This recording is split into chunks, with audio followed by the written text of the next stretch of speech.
Los Angeles Clippers. After a massive statement win against the East top-seeded Detroit Pistons, the Clippers have officially secured a 4-game winning streak. Man, it finally looks like they've crawled out of the trenches.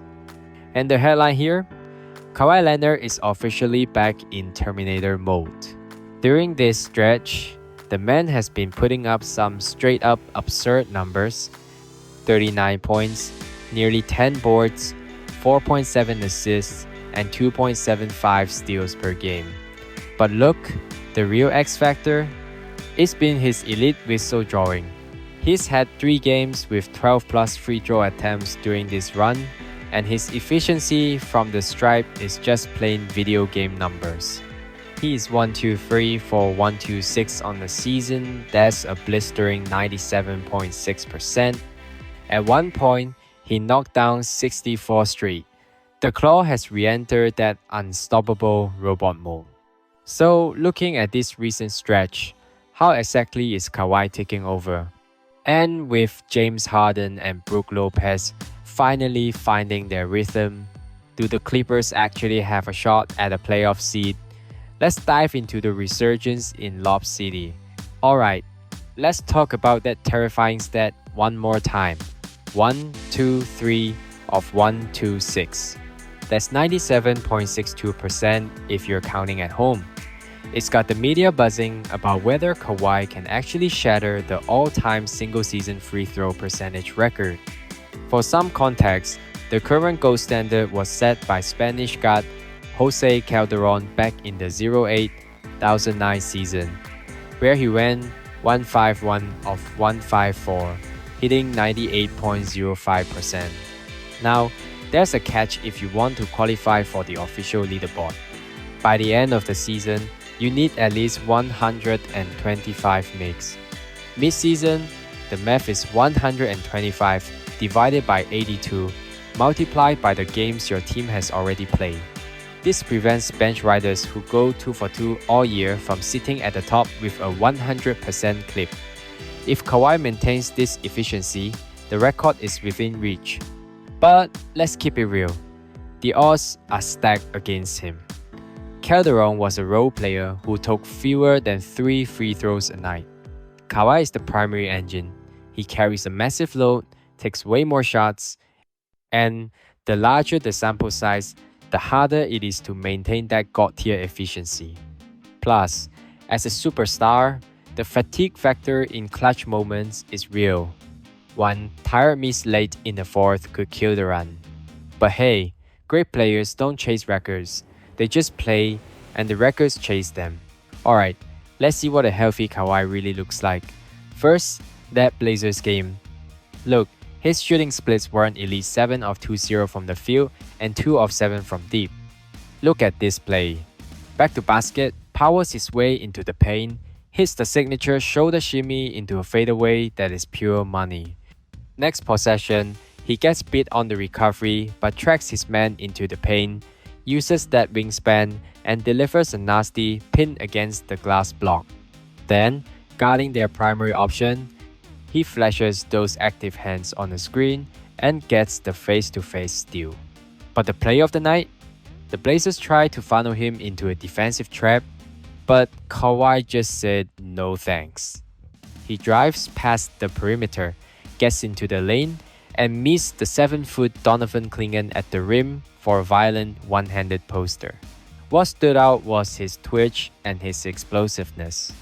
He looks way more explosive now than he did at the start of the season. When he's moving like that, you live with a few missed shots. Then came the Rockets game, and it was God mode from the jump. On the first play against Okogie, he takes him one-on-one into the paint and hits a hand-in-face mid-range jumper like nobody was even there. Then he uses a screen to find Sengun, blows past him with a crossover, and finishes the layup. Next trip down, he's back in the post, gets triple-teamed, spins through the contact, and finishes anyway. When Kawhi is in this zone, defense is just a suggestion. He was playing 2K on rookie mode. Every time he let it fly, you just assumed it was bottom of the net. His 3-ball was ridiculous too. He was hitting contested shots over Amen Thompson, where the defender was literally touching his fingertips. And then, the play that gave us Michael Jordan vibes, he blows past his man, sees the help coming, hits a hesitation move, accelerates along the baseline, and rises for a two-handed flush. Since he leaned down his frame, we don't see him bully ball as much, but on this play, he just bumped the defender out of the picture and finished the deuce. As for the Pistons game, it was more of the same. His jumper was wet and he got his whistles, 55 points, 11 boards, 5 steals, and 3 blocks. That is a terrifying stat line. There is no doubt, Kawhi's resurrection is the reason this trip has righted itself.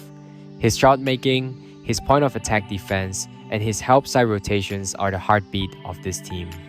When he's healthy, he's a top 10 player on the league. But we've got to look at the bigger picture here. We can't ignore James Harden. For this team to win, the beard has to be elite. He's juggling the roles of floor general and secondary scorer perfectly. In the Rockets and Blazers games, he shot over 50% from the field, dropping 29 and 34 points respectively. There is also a major rotation shift worth discussing. Zubac, he played only 10 minutes against the Lakers before going down with a grade 2 ankle sprain. Look, Zu is a reliable big, but he hasn't looked like his 2024 self lately. More importantly, his lack of spacing clogs the lane for everyone else. Look at Kawhi, he has way more room to operate with Zubac off the floor. Meanwhile, Brook Lopez has been a godsend as a stretch big starter. He's knocked down 14 threes over the last 4 games, including a 9-3 explosion against the Blazers. His gravity is a massive boost for this offense. I'm not saying they should DNP Zubac forever, but the Clippers aren't an elite shooting team, they rank 19th in threes made. Having a non-spacer in the middle for 32 minutes a night hurts the flow. Ty Lue needs to look at adjusting Zu's minutes to keep the floor spaced out for the stars. So, the million-dollar question, can this team get back into the play-in race? Absolutely. They dug a massive hole early on, but the West is top-heavy this year. Cracking the top 4 or top 6 is a gauntlet, but the play-in, that's wide open. If you look at the 10th seed, the Clippers are only about 3 games back. With Kawhi playing like this, and the team's current energy, they could catch up in a month. Teams like the Mavs and Pelicans better look over their shoulders. There's no reason to tank for 2026 yet. Plus, with the trade deadline in February, they have assets to make a move. If the teams ahead of them stumble, the Clippers could even slide into a top 8 spot. Of course, this all hinges on one thing: health. Specifically, Kawhi's health. Given his history of managing injuries, the Clippers' medical staff is going to be under a microscope. One last thing, this recent surge has dropped their no one pick lottery odds to 10.5% fifth in the league. If they make the playoffs even as an 8th seed, they lose that lottery protection entirely. So, the Clippers playing well is probably something most of the league is happy to see. Except, of course, for the 2025 NBA champion OKC Thunder.